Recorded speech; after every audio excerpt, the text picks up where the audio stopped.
यूं जमी पे बैठकर क्यों आसमां देखता है, यूं जमी पे बैठ के क्यों आसमां देखता है, अपने पंखों को खोल ये जवाना तो सिर्फ उड़ान देखता है, उड़ान देखता है। नमस्कार दोस्तों, मैं अश्विनी कुमार आप सभी को क्लास 10th का साइंस पढ़ाने के लिए आया हूं और आज का टॉपिक लाइट लेकर आया हूं, जिसमें आप सभी मेरे साथ जुड़िए और एक विश्वास के साथ मुझे प्यार दीजिए और मैं विश्वास दिलाता हूं कि आप सभी को बहुत ही सुनहरा, बहुत ही अच्छा, एकदम सरल भाषा में क्लास दूंगा। ठीक है, ओके। आज का क्लास स्टार्ट करते हैं लाइट से। आज का टॉपिक है लाइट।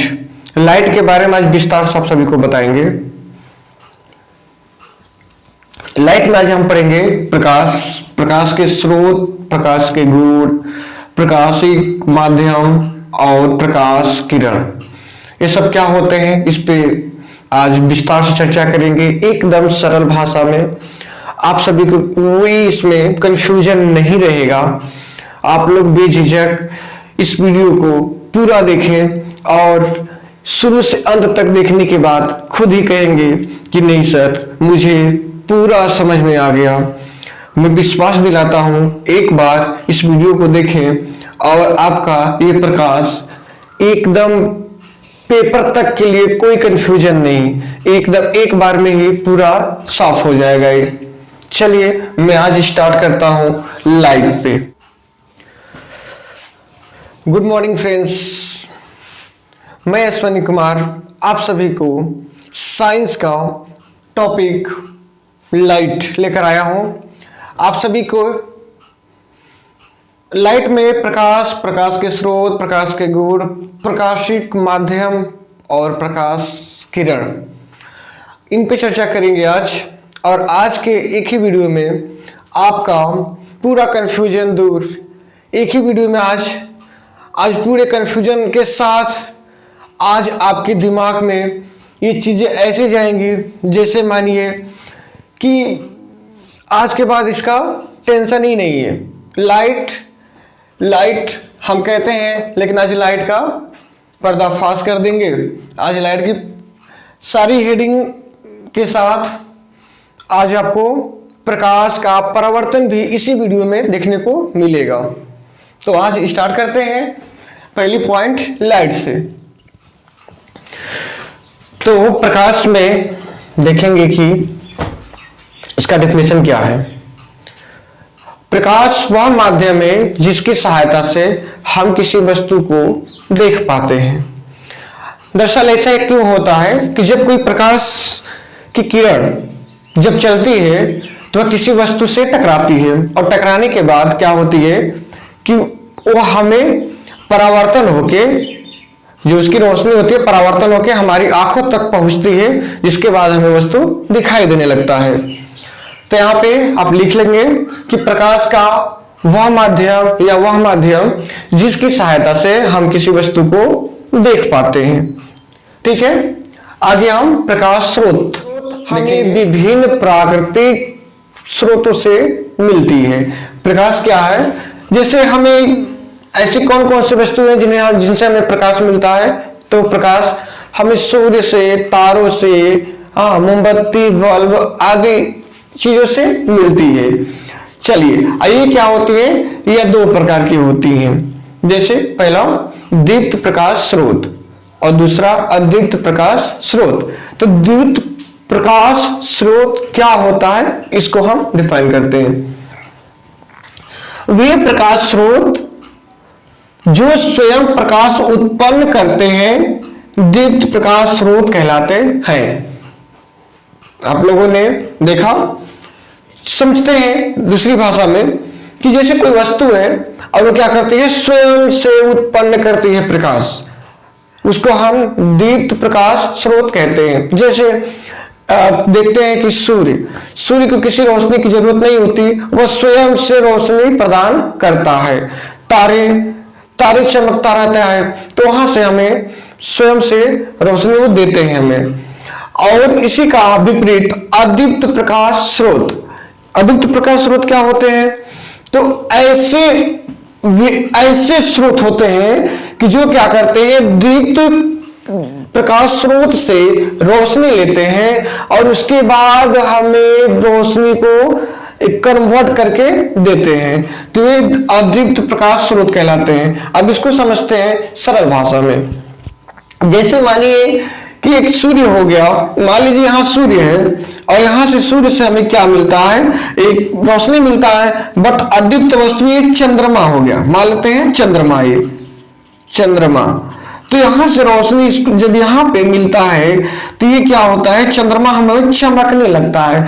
तो चंद्रमा हुआ, जैसे मान लेते हैं कोई कांच का टुकड़ा हो गया, तो जब इसकी रोशनी इस पे पड़ेगी तो यहाँ लगेगा कि मानो कि इस कांच में भी बल्ब लगा हुआ है, तो ये भी चमकेगा, जिसकी सहायता से एक रोशनी उत्पन्न होती है, इससे से भी रोशनी उत्पन्न होती है। तो ये सब क्या है, अदीप्त वस्तुएं हैं। तो ये हम अब समझ चुके हैं कि दीप्त प्रकाश स्रोत स्वयं से प्रकाश को उत्पन्न करता है और इसके सहारे से जब ये चमकता है और हमें दिखता है तो हमें ऐसा लगता है कि ये भी रोशनी हमें प्रदान कर रहा है। हमें आशा करते हैं कि अच्छे से समझ में आ गया होगा। तो ये चंद्रमा और यहाँ पे कांच, ये सब क्या है, ये अदीप्त प्रकाश स्रोत हैं, ठीक है। और दीप्त प्रकाश स्रोत में आप लोगों ने समझा कि वे स्रोत या ऐसी वस्तु जो स्वयं से प्रकाश को क्या करे, उत्पन्न करती है। यहाँ पे कुछ मानव निर्मित द्वारा यहाँ पे दिखाया जाता है, जैसे कि लालटेन हुआ, बल्ब हुआ, ये इन्होंने मानव ने क्या किया, इनका निर्माण किया है। तो ये भी क्या है, दीप्त प्रकाश स्रोत के ही माध्यम से आते हैं, क्योंकि बल्ब को हम किसी और से रोशनी नहीं देते बल्कि वो खुद ही जलता है, ठीक है। चलिए हम अगला हेडिंग देखते हैं, प्रकाश के गुण। प्रकाश के गुण में हम समझते हैं कि इसका गुण क्या क्या होता है। तो प्रकाश का क्या होता है कि प्रकाश की उपस्थिति में हमें क्या होता है, वस्तुएं दिखाई देती हैं। आप लोग पहला लिख लेंगे, अपने से लिख लेंगे कि प्रकाश की उपस्थिति में क्या होता है, वस्तुएं क्या करती हैं, दिखाई देने लगती हैं। दूसरा हम ये कहते हैं कि प्रकाश क्या होता है कि जब भी अपने पहले माध्यम से जब दूसरे माध्यम में प्रवेश करता है तो क्या होता है कि वो अपने रास्ते से क्या होता है, विचलित हो जाता है, अपने रास्ता को बदल लेता है। कब, जब वो एक माध्यम से दूसरे माध्यम में जाता है। जैसे एक माध्यम क्या होते हैं, जैसे कि अगर वो कहते हैं कि वायु से अगर वो पानी में जाता है तो हमें तिरछा दिखने लगता है। तीसरी में बात करेंगे, इसमें एक और गुण होता है प्रकाश के, क्या होता है कि प्रकाश की सहायता से तो वस्तुएं दिखाई देती हैं। प्रकाश जब एक माध्यम से दूसरे माध्यम में प्रवेश करता है तो रास्ता बदल लेता है। और तीसरा क्या होता है कि उसकी तरंग दैर्घ्य वो लगभग 4000 से लेके 4000 एंगस्ट्रॉम से लेके 8000 एंगस्ट्रॉम तक प्रकाश का तरंग दैर्घ्य होता है, ठीक है। चलिए, ये ज्यादा इतना इंपॉर्टेंट नहीं है। अब आगे हम अगली हेडिंग पे बात करते हैं। तो हम देखेंगे प्रकाशिक माध्यम। प्रकाशिक माध्यम क्या होता है कि प्रकाश जिन माध्यमों से होकर गुजरता है उन्हें प्रकाशिक माध्यम कहते हैं। बात को समझते हैं कि प्रकाश जहां से भी गुजर जाता है, जिस वस्तु से गुजर जाता है, उस वस्तु को प्रकाशिक माध्यम कहते हैं। जैसे कि हम बात करते हैं, जैसे मान लीजिए कि कांच हो गया, तो कांच से प्रकाश इस साइड से उस साइड दिखने लगता है, तो इसका मतलब कि वह गुजर गया है, पार हो गया है, तो उसको हम एक प्रकाशिक माध्यम भी कह सकते हैं और कहते भी हैं, ठीक है। इसे 3 वर्गों में विभाजित किया गया है, 3 वर्गों में। पहला पारदर्शक माध्यम, दूसरा पारभाषक माध्यम और तीसरा अपारदर्शक माध्यम। ये पारदर्शक माध्यम क्या होता है कि एक ऐसा माध्यम होता है जिसमें क्या होता है कि प्रकाश का अधिकांश भाग पार हो जाता है। जैसे कि अगर हम कांच ले लिए और कांच में टॉर्च को जला दिए तो इस साइड भी पूरा दूसरे पहले साइड से और दूसरे साइड में जब वो जाता है तो उधर भी लगता है कि पूरा रोशनी आ रहा है, इसमें रुकावट नहीं है। तो कांच जैसे एकदम स्वच्छ जल होगा या फिर नहीं सॉरी जल्दी वायु ले लेते हैं। वायु तो पर्यावरण में चलता रहता है, लेकिन अगर हम क्या करें टॉर्च जलाएंगे तो बिना रुकावट का प्रकाश दूर तक दिखाई देता है। तो वहां तक क्या होते हैं, पारदर्शक माध्यम में हमारा ये कांच हो जाएगा और ये वायु हो जाएगा। ठीक है, लिख लेते हैं ऐसा माध्यम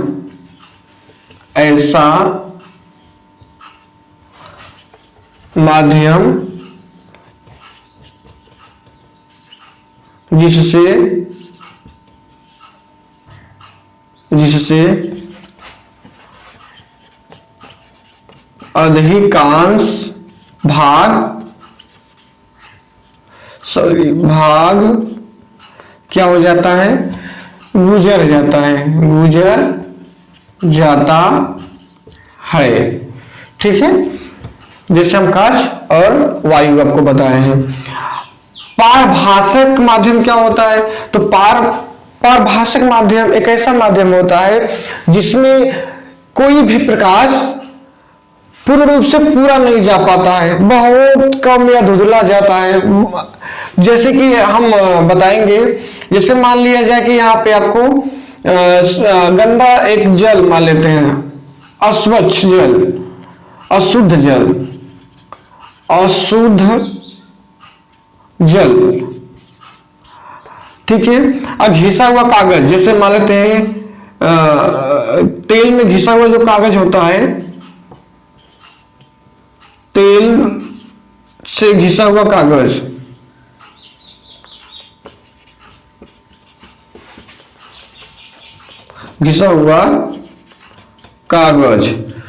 तीसरी बात करते हैं, जैसे मान लीजिए कांच को खूब घिसे हैं, कांच गंदा कांच या घिसा हुआ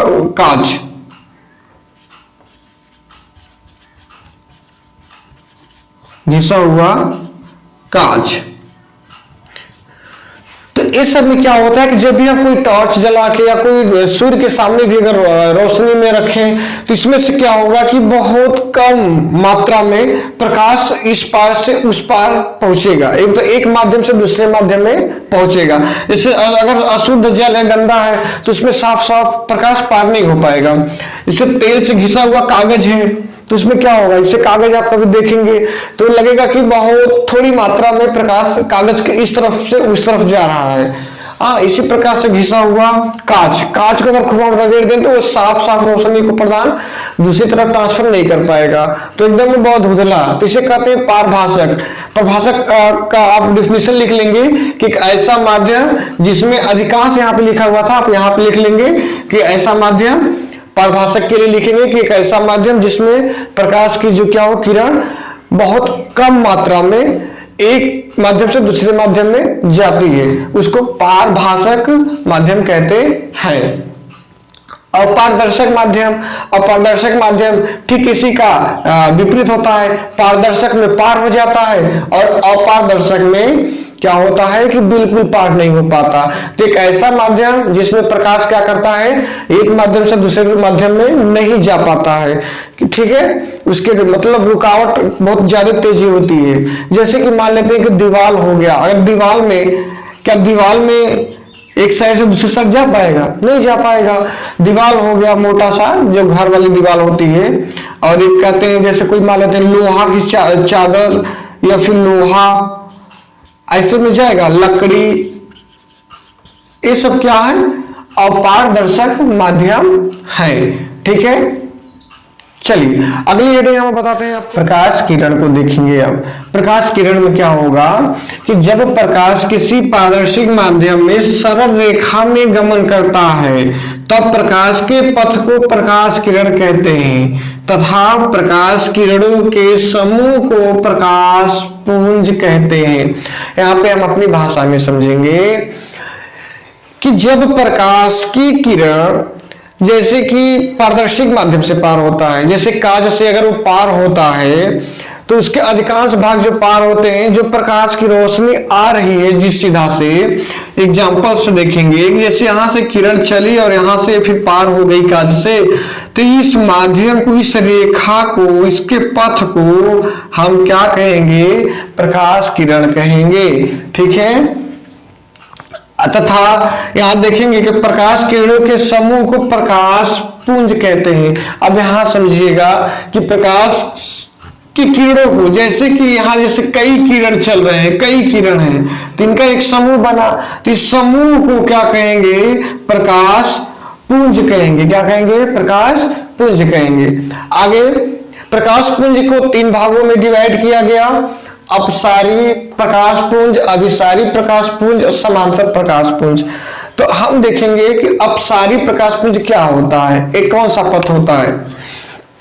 इसमें क्या होता है कि अप, यहां देखिए प शब्द आया, तो प से परावर्तन समझिएगा कि यहां से निकलता हुआ, तो मतलब यहां पे इसकी डिफिनेशन है कि क्या है कि अपसारी प्रकाश पुंज किसे कहते हैं। तो वहां पे बोलेंगे कि जहां एक ही बिंदु से कई किरणें क्या हो, निकलती हुई दिखाई दे, या निकलती हुई दिखे, या निकलती है, ये बोल सकते हैं।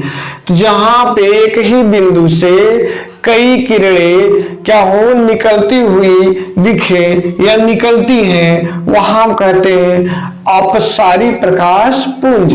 ठीक है, अपसारी प्रकाश पुंज। अभिसारी प्रकाश पुंज को समझते हैं। अभिसारी, देखिएगा यहाँ पे अभिसारी प्रकाश पुंज में क्या होगा, इसी का विपरीत होगा। यहाँ पे निकलती हुई दिख रही है और यहाँ पे मिलती हुई दिखेगी। यहाँ पे क्या होगी, मिलती हुई दिखेगी। जैसे इस टाइप का आप समझ सकते हैं कि जब एक ही बिंदु पर कई किरणें मिलती हुई दिखाई दे, तो ठीक है, तो ऐसे किरणों के समूह को हम क्या कह सकते हैं, अभिसारी प्रकाश पुंज कह सकते हैं। क्या कह सकते हैं, अभिसारी प्रकाश पुंज कह सकते हैं। अगला तीसरा, समांतर प्रकाश पुंज। इसमें क्या होती है कि किरणें क्या होती हैं, एक दूसरे के समांतर होती हैं, सीधी रेखाओं में चलती हैं और समांतर होती हैं। यह कभी आपस में मिलेंगी नहीं, ना आपस में, न कभी एक दूसरे से दूरी बनाएंगी। तो ऐसे किरणों के समूह को समांतर प्रकाश पुंज कहते हैं। ठीक है, चलिए आज के लिए बस इतना ही। मैंने प्रकाश का परावर्तन बोला, लेकिन टाइम के अभाव में इसको हम अगली पार्ट में देखते हैं, प्रकाश का परावर्तन विस्तार से। इस पे कमेंट कीजिएगा कि कैसा मेरा क्लास लगा। ठीक है, अगर कोई भी त्रुटि समझ में अगर आती है तो हमें कमेंट के माध्यम से बताइएगा कि सर थोड़ा सा पढ़ाने का स्टाइल कैसा रहा मेरा, उसके बारे में आप विस्तार से मुझे बताइएगा ताकि मैं सुधार सकूं। ठीक है, ये मेरा फर्स्ट क्लास है यूट्यूब पे, तो थोड़ा सा मैं आया हूँ यूट्यूब पे फर्स्ट क्लास में, तो आप समझ सकते हैं कि थोड़ा सा धैर्य बनाने में या कैमरे के सामने आने में थोड़ा सा वैसा लगता है, अंदर से छोटा सा भय। तो जो छोटी मोटी कमियां हो उसको इग्नोर कर दीजिएगा और मैं सुधार लूंगा। ठीक है, और मैं विश्वास दिलाता हूं कि आप सभी को बहुत ही बेहतरीन क्लास देने का प्रयत्न करूंगा और दूंगा, क्योंकि ऑफलाइन क्लास में तो बच्चों की भीड़ लगी होती है, लेकिन आप लोग को ऑनलाइन क्लास में आज से प्रोवाइड करवा रहा हूं DS public education point channel के माध्यम से। आप सभी को ऐसे ही सुनहरा क्लास सदैव मिलता रहेगा और यहाँ पे ये इस टॉपिक में हमें विश्वास है कि आप लोग ज्यादा प्यार देंगे, और अगर आप इसमें अच्छा प्यार दिखाते हैं तो आपको बहुत ही बेहतरीन क्लास के साथ अगला और ही सरल भाषा में आपको प्रकाश का परिवर्तन लेके बस कुछ ही समय में आ रहे हैं। ठीक है, तब तक के लिए धन्यवाद।